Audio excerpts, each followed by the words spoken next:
ni kwa muda mchache ikatoshe kusaidia watu wako, ikatoshe kuganga moyo wa mtu mmoja, ikatoshe kuzungumza na mtu mmoja sawa sawa na mapenzi yako. Bwana, wewe uongezeke, mimi nipungue, kwa utukufu wa jina la Yesu nimeomba hata kuamini. Amen.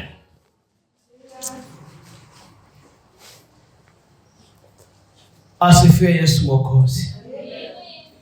Waenda mbinguni, Bwana Yesu asifiwe. Bado sijasikia Bwana Yesu asifiwe. Natamani kusikia shangwe na vigelegele kwa Yesu. Haleluya. Bwana asifiwe tena. Haleluya, haleluya. Nisikilize, nina muda mchache sana. Wakati utaanza kunielewa, pengine ni wakati nimemaliza. Kwa hiyo afadhali unisikilize na unielewe kwa haraka haraka. Amen. Amen. Amen. Bado sijawasikia. Bwana Yesu asifiwe. Haleluya.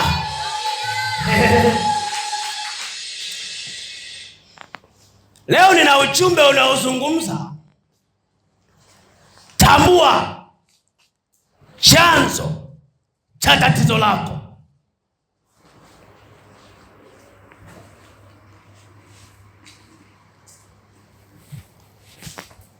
Tambua mahali ambako tatizo lako limeanzia.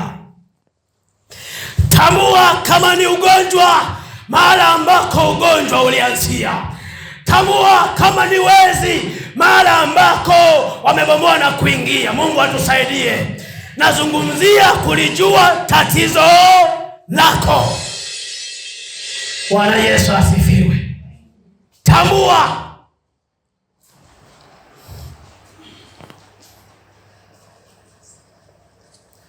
Nilikuwa nasoma Biblia kwenye eneo fulani, nimekutana na habari za watu ambao walikuwa na mji wao mzuri.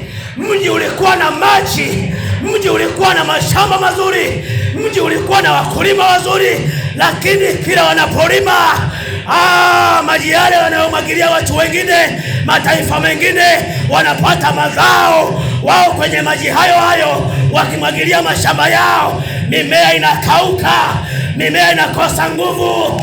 Tena Biblia nyingine inasema hata wajawazito walipokunywa hayo maji mimba ziliporomoka. Atusaidie Yesu Mwokozi. Bwana Yesu atusaidie mchana wa leo. Muongezee Yesu makofi na vigelegele. Bwana Yesu asifiwe. Haleluya. Tambua tatizo lako limeanzia wapi. Sikiliza, wakati mwingine tatizo lako sio fedha. Tatizo lako ni kujua tatizo linalomaliza fedha. Wakati mwingine tatizo lako sio kazi. Tatizo lako ni kujua kwa nini kazi nilionayo hainipi faida, hainipi maslahi. Kwa nini? Hii kazi nilionayo ndio tatizo lenyewe. Ukijua tatizo, hiyo kazi inaanza na mafanikio yako. Haleluya! Hiyo biashara inakuwa ni mafanikio yako. Haleluya! Hiyo mipango uliyonayo itakuchomoa katika jina la Yesu. Weka makofi na vigeregere kwa Yesu. Bwana Yesu asifiwe. Haleluya! Tambua tatizo. Lijue tatizo lako.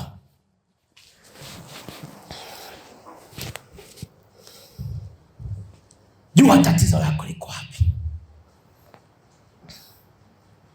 Yesu atusaidie sana.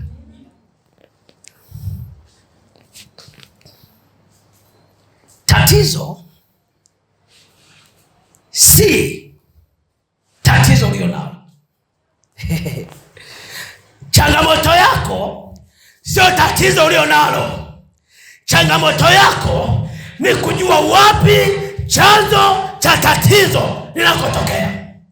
Maana kama ukimwomba Mungu kwenye chanzo cha tatizo, uwe na uhakika Mungu akifanya msaada maeneo ambayo matatizo yanazalishwa, maana yake kwenye maisha yako matatizo hayatatokea tena. Haleluya! Kwenye maisha yako kama ni magonjwa hautayapata tena. Haleluya! Bwana Yesu asifiwe.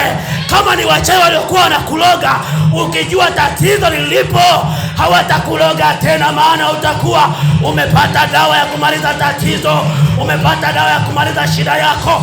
Atusaidie Yesu Mwokozi. Haleluya! Mshangilie Yesu kwa makofi na vigelegele.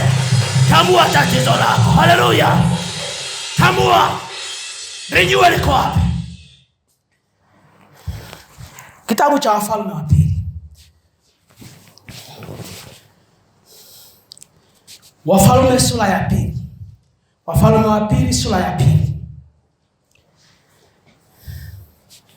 Wafalme wa Pili sura ya pili mstari wa 19.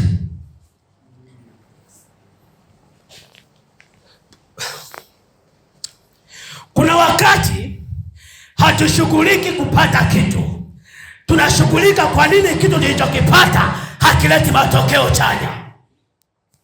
Mungu atusaidie sana. Kuna wakati mwana wa Mungu, hata kama ulifanya biashara imekufa, kabla haujaanzisha nyingine, jiulize, tatizo ni mimi, tatizo ni biashara, tatizo ni shetani?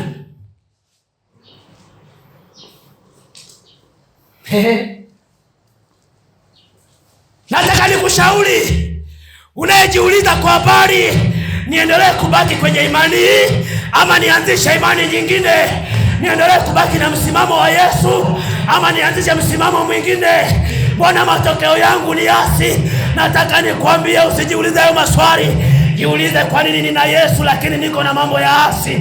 Kwa nini Yesu yuko lakini mambo yangu hayaendi? Ukipata majibu, Yesu akiingia, mambo yatakuwa juu juu. Haleluya!